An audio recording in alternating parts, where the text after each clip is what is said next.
এই অনুষ্ঠানে উপস্থিত আমার সম্মানিত শিক্ষার্থীমণ্ডলী এবং আমার সামনে উপস্থিত সকলকে জানাই আমার অন্তরের অন্তঃস্থল থেকে সালাম ও শুভেচ্ছা।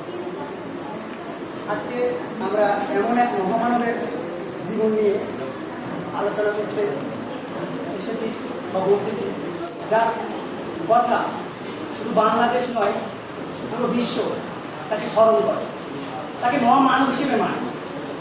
তিনি 1920 সালে 17 মার্চ টুঙ্গিপাড়ায় জন্মগ্রহণ করেন। তিনি ছোট থেকে যতই বড় হতে থাকেন, তার ভেতরে মানব দরদি, মানুষকে সেবা করা, এগুলো ফুটে উঠতে থাকে। তিনি ছোটবেলায় যখন স্কুলে পড়াশোনা করতেন, তখন তার এক বন্ধুর ছাতা ছিল না। তখন সে তার ছাতা দিয়ে তাকে বাসায় পাঠিয়ে দিয়ে সে নিজেই ভিজতে ভিজতে বাসায় যেত। এখানে বোঝা যায় সে কত মানব দরদি ছিল।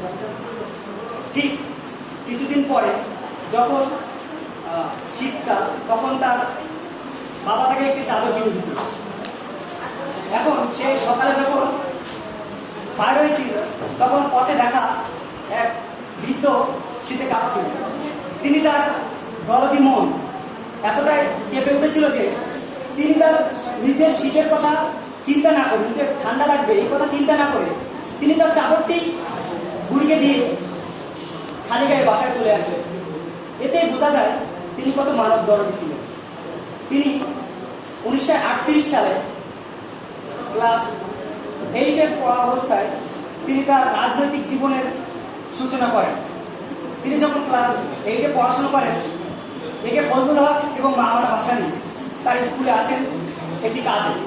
তখনই তিনি তাদের পথ আটকে দাঁড়ান এবং বলেন, আমার স্কুলে কিছু সমস্যা আছে, এই সমস্যাগুলো আপনাদেরকে সমাধান করে দিতে হবে। আমরা অনেকদিন যাবৎ বলতেছি, কিন্তু সমাধান হচ্ছে না। তার এই সাহসী মানসিকতা দেখেই বোঝা যায় তিনি ছিলেন একজন সংগ্রামী মানুষ। তিনি 1948 সাল থেকে যখন ভাষা আন্দোলনের টানা বাঁধতে থাকে মানুষের মনে, তখন থেকেই তিনি বাঙালি জাতির নেতৃত্ব দেওয়ার অগ্রজ ভূমিকা পালন করেন। 1952 সালে ভাষা আন্দোলনে তিনি অনেক বড় অবদান রাখেন। 1954 সালে যুক্তফ্রন্ট নির্বাচনে তার অবদান অনস্বীকার্য, যা বলার নয়। 1966 সালে বাঙালি জাতির মুক্তির সনদ, যে 6 দফা দাবি পেশ করা হয়, সেটি উপস্থাপিত হয়েছিল এই বঙ্গবন্ধুর মাধ্যমেই সূচনা হয়েছিল। তিনি এমন এক নেতা ছিলেন যিনি বাঙালি জাতির স্বপ্নদ্রষ্টা। প্রথম থেকেই তিনি মানুষকে স্বপ্ন দেখাইতেন কীভাবে মানুষকে মুক্ত করা যাবে সেই পাকিস্তানি শাসকদের হাত থেকে, ব্রিটিশ শাসকদের হাত থেকে।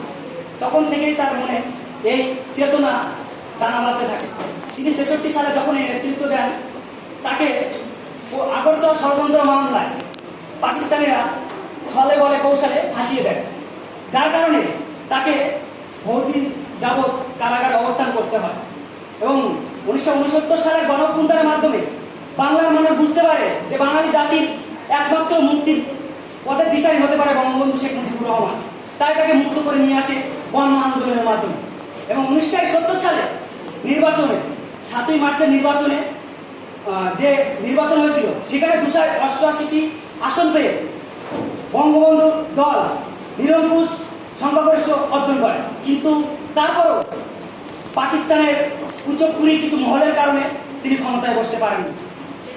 তিনি এই কুচক্কুরি মহলের কারণে তাকে ক্ষমতায় বসা হয়নি। কিন্তু তিনি বুঝতে পেরেছিলেন বাঙালি জাতি এক বিশাল বড় এক কুচক্কুরির ভেতর দিয়ে, মহলের ভেতর দিয়ে সামনে আগাচ্ছে।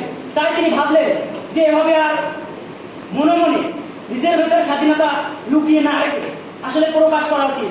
তাই তিনি 1971 সালে 7ই মার্চ ঐতিহাসিক এক ভাষণ দেন, যেখানে 18 মিনিটের ভাষণে তিনি বাঙালি জাতিকে বোঝাতে সক্ষম হয়েছিলেন আমরা কারোর গোলামি করা জাতি নয়, আমরা এক স্বাধীন জাতি, যে জাতি আমাদের পৃথিবীর বুকে মাথা উঁচিয়ে চলার অধিকার আছে।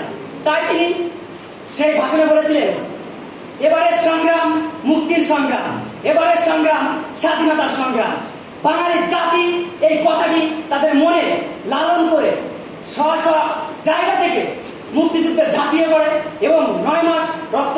মুক্তিযুদ্ধের মাধ্যমে বাঙালি জাতি ছিনিয়ে আনে তাদের কাঙ্ক্ষিত স্বাধীনতা।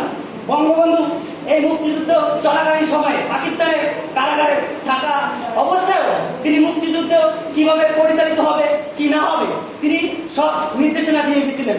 সেই অনুযায়ী বাঙালি মানুষ উদ্বুদ্ধ হয়ে 9 মাস সশস্ত্র যুদ্ধ করে আমাদের দেশকে স্বাধীন করেন। তিনি যুদ্ধ বিধ্বস্ত দেশে ফেরার পরে দেখলেন যে পাকিস্তানি বিশালরা বাংলাদেশকে ছিন্ন ভিন্ন করে ছিঁড়ে খেয়েছে। তারা এমন করে রেখে গিয়েছে যেন একটা মানুষ যেরকম ময়লা থেকে উঠে আসলে তার জামা কাপড় ছেঁড়া থাকে, এরকম ভাবে ছিন্ন ভিন্ন ভাবে ছিঁড়ে রেখে গেছে। সেই জাতিকে তিনি গড়ার জন্য আবার প্রস্তুত হন এবং তিনি বাঙালিকে আবার একটি গণমূলক জাতিতে রূপান্তরিত করেন। ধন্যবাদ।